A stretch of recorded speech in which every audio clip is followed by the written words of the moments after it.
वो मेरे सामने बैठी है मगर उससे कुछ बात ना हो पाई है।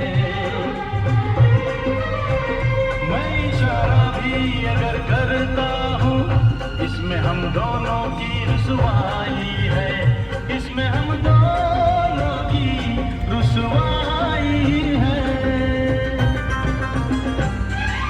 दिल का आलम मैं क्या बताऊं तुझे,